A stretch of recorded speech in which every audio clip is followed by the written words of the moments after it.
प्रधानमंत्री आवास योजना के अंतर्गत वर्ष 2025 में आवेदन करने वाले पात्र परिवारों के लिए यह एक महत्वपूर्ण सूचना है। सरकार ने हाल ही में उन लाभार्थियों के लिए पहली पेमेंट लिस्ट जारी कर दी है जिन्होंने योजना के तहत आवास निर्माण के लिए आवेदन किया था। इस सूची में उन लोगों का नाम शामिल है जिनके बैंक खातों में पहली किस्त का पैसा भेजा गया है। यह पैसा लाभार्थियों के आवास निर्माण की शुरुआत के लिए आर्थिक सहायता के रूप में दिया जा रहा है। पहली किस्त में कितनी राशि भेजी गई? ग्रामीण और शहरी क्षेत्रों के लाभार्थियों को अलग अलग राशि प्रदान की गई है। ग्रामीण क्षेत्रों में चयनित लाभार्थियों को पहली किस्त के रूप में 25,000 रुपए की राशि प्रदान की गई है। वहीं शहरी क्षेत्रों के लाभार्थियों को 40,000 रुपए तक की राशि दी गई है। यह राशि उनके घर की नींव डालने जैसे प्रारंभिक कार्यों के लिए है। केवल उन्हीं आवेदकों को यह किस्त प्राप्त हुई है जिनका आवेदन पूरी तरह से सत्यापित और स्वीकृत हो चुका है। योजना के लिए पात्रता शर्तें। पीएम आवास योजना का लाभ केवल उन्हीं व्यक्तियों को मिलता है जो निर्धारित पात्रता मापदंडों को पूरा करते हैं। इसमें वे परिवार शामिल हैं जिनके पास पक्का घर नहीं है और जो आर्थिक रूप से कमजोर हैं। लाभार्थी की उम्र 18 वर्ष से अधिक होनी चाहिए और उसके पास गरीबी रेखा वाला राशन कार्ड होना चाहिए। साथ ही यदि परिवार के किसी सदस्य को पहले से कोई सरकारी आवास नहीं मिला है और उनके नाम पर कोई निजी संपत्ति नहीं है, तभी वे पात्र माने जाते हैं। किस्तों में कैसे दी जाती है राशि? पीएम आवास योजना के तहत आवास निर्माण के लिए कुल राशि को 4 किस्तों में लाभार्थियों के खाते में भेजा जाता है।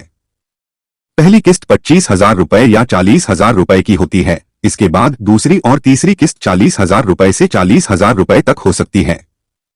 अंत में अंतिम किस्त लगभग 15,000 रुपए की होती है। ग्रामीण लाभार्थियों को इसके अतिरिक्त 30,000 रुपए तक की मजदूरी सहायता भी मिल सकती है। प्रत्येक किस्त पिछले निर्माण कार्यों की प्रगति के आधार पर जारी की जाती है। योजना का उद्देश्य क्या है? पीएम आवास योजना का मुख्य उद्देश्य आर्थिक रूप से कमजोर परिवारों को पक्के घर उपलब्ध कराना है। इससे न केवल लोगों को सुरक्षित और स्थायी निवास मिलता है, बल्कि सामाजिक और आर्थिक स्थिति में भी स्टेटस ऑनलाइन कैसे चेक करें? अगर आपने पीएम आवास योजना में आवेदन किया है और जानना चाहते हैं कि आपकी पहली किस्त आई है या नहीं, तो आप योजना की आधिकारिक वेबसाइट पर जाकर स्टेटस चेक कर सकते हैं। इसके लिए आपको केवल अपना रजिस्ट्रेशन नंबर, मोबाइल नंबर या आधार नंबर भरना होता है। इसके बाद एक ओटीपी जनरेट होगा, जिसे वेरीफाई करने के बाद आपकी स्क्रीन पर पेमेंट स्टेटस दिख जाएगा।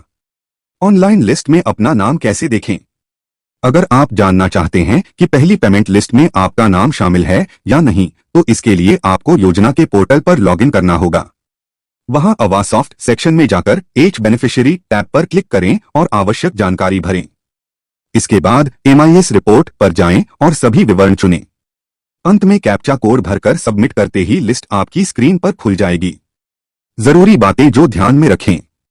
योजना में शामिल लाभार्थियों को अगली किस्त तभी मिलेगी जब पहली किस्त की राशि से आवास निर्माण का कार्य शुरू कर दिया जाए। इसके लिए निर्माण की प्रगति की फील्ड वेरिफिकेशन भी की जाती है। अगर निर्माण शुरू नहीं हुआ है तो अगली किस्त रोकी जा सकती है। इसलिए लाभार्थियों को सलाह दी जाती है कि वे किस्त का उपयोग सही समय पर करें और आवश्यक दस्तावेज समय पर अपडेट करते रहें।